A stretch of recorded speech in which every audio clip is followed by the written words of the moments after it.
नमस्कार दोस्तों, मैं हूं चंदन चौबे। स्वागत करता हूं आप सबका कानपा एजुकेशन चैनल पर। रिसेंटली उज्बेकिस्तान में एससीओ समिट हुआ और वहां चाइना के प्रेसिडेंट 32 महीने बाद फिजिकली इस समिट में उपस्थित हुए। इंडिया ने भी यहां पर पार्टिसिपेट किया। आपको यह भी पता है कि रशिया यूक्रेन वॉर में अब रशिया काफी परेशानी में है। रशिया ने यूक्रेन का लैंड जो 5 महीनों में कैप्चर किया था, लगभग 8000 स्क्वायर किलोमीटर जमीन, उसे हफ्ते भर में ही उतनी जमीन छोड़नी पड़ गई। और इस सिनेरियो ने रशिया की पावर गेम को पूरी तरह से तबाह कर कर रख दिया है। अब रशिया चाइना का एक जूनियर पार्टनर बनता जा रहा है और यह बात साबित होती है रिसेंटली हुए एससीओ समिट से। अपने इस लेक्चर में मैं आपको बताऊंगा कि चाइना को इस एससीओ समिट से क्या क्या मिला, बट रशिया वो कुछ भी अचीव नहीं कर पाया जो वो चाहता था। लेकिन उससे पहले मैं आपसे पूछूंगा एक question. From which African country चीताज introduced in India recently? और आपके ऑप्शन है Kenya, Rwanda, Uganda, Namibia. Answer कीजिए कमेंट सेक्शन में। वीडियो के एंड में आपको आंसर का पता चल ही जाएगा। फरवरी में तो कमाल ही हो गया था। रशिया और चाइना आपस में अपनी फ्रेंडशिप को नो लिमिट्स रिलेशनशिप तक ले जाने की बात कर रहे थे। नो लिमिट्स रिलेशनशिप डिक्लेयर कर चुके थे। बट जैसे ही रशिया यूक्रेन वॉर होता है तो अब यह देखा गया है कि रशिया और चाइना के बीच में जो नो लिमिट रिलेशनशिप थी उसमें अब काफी सारी लिमिट्स आ गई हैं।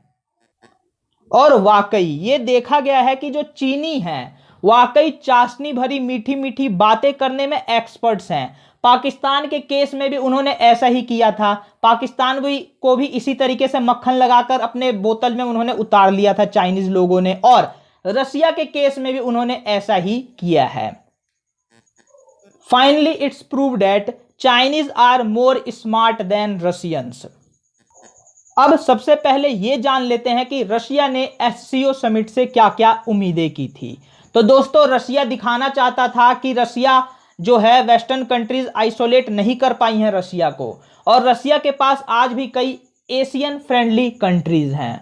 बट दोस्तों, एससीओ समिट में ऐसा कुछ भी नहीं होता। उल्टा इसके अपोजिट रशिया जो है वो एक्सपोज हो जाता है।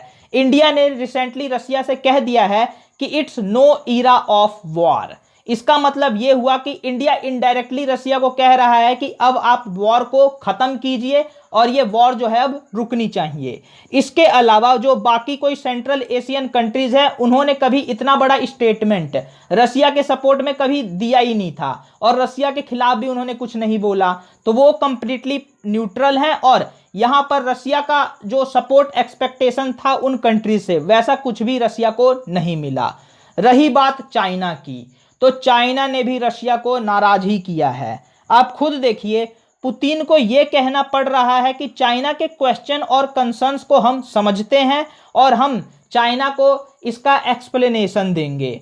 अब देखिए दोस्तों, जो यहां पर नो लिमिट रिलेशनशिप दिखाने की बात हुई थी फरवरी में चाइना और रशिया के बीच, उसके बीच ये किस तरीके के क्वेश्चन एंड कंसर्न्स आकर खड़े हो गए हैं।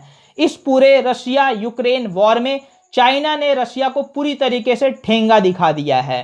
चाइना ने रशिया को सिर्फ कुछ स्टेटमेंट्स देकर सॉलिडेरिटी दिखाने का नाटक किया है। इसके अलावा कोई भी किसी भी तरीके की कंक्रीट हेल्प रशिया को चाइना से नहीं मिली है।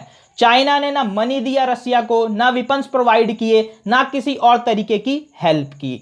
खुद चाइना जो है उसकी खुद काफी सारी कंपनीज जो हैं वो रशिया से ट्रेड करना बंद कर चुकी हैं क्योंकि उन्हें डर लगता है कि कहीं यूएसए के सैंक्शंस उन पर ना लग जाए। और इसमें चाइनीज गवर्नमेंट ने भी उन कंपनीज को कुछ भी नहीं कहा है, किसी तरीके से प्रेशराइज नहीं किया है। यानी बैक साइड से चाइना यहां पर भी निकलने की कोशिश कर रहा है, यूएसए के सैंक्शन से बचने की कोशिश कर रहा है। उल्टा चाइना ने रशिया से एक्सप्लेनेशन मांग लिया है कि देखिए आपने ये वॉर डिक्लेयर किया, इसके कारण इन्फ्लेशन बढ़ता जा रहा है, पेट्रोल प्राइसेस, फूड के प्राइसेस बढ़ते जा रहे हैं, जिससे हमारी इकोनॉमी को काफी नुकसान हो रहा है। तो इस तरीके से चाइना ने रशिया से भी पूरी तरीके से पल्ला झाड़ लिया है और रशिया को किसी भी तरीके का सपोर्ट नहीं कर रहा।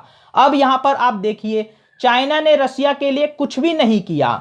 बट रसिया से अपने फेवर में काफी कुछ करवा लिया। सबसे पहले यहां पर पुतिन को यह स्टेटमेंट देना पड़ा कि वो वन चाइना प्रिंसिपल को मानते हैं और Taiwan is part of China.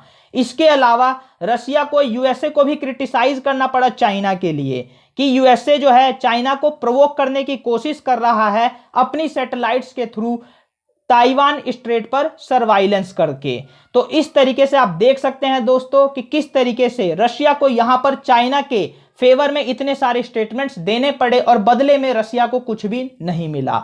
दूसरी तरफ चाइना ने यूएसए के सैंक्शंस को कंप्लाई किया है और अपनी इकोनॉमी को बचाने की पूरी तरीके से कोशिश की है और रशियन इकोनॉमी को सिर्फ उतना सपोर्ट दिया है ऑयल या पेट्रोल खरीदने के लिए जिससे उसकी खुद की इकोनॉमी अच्छे से चल सके। इसके अलावा एससीओ समिट का असली बेनिफिशियरी रशिया नहीं चाइना है। यहां पर रशिया के लिए एससीओ समिट काफी फ्रूटफुल रहा।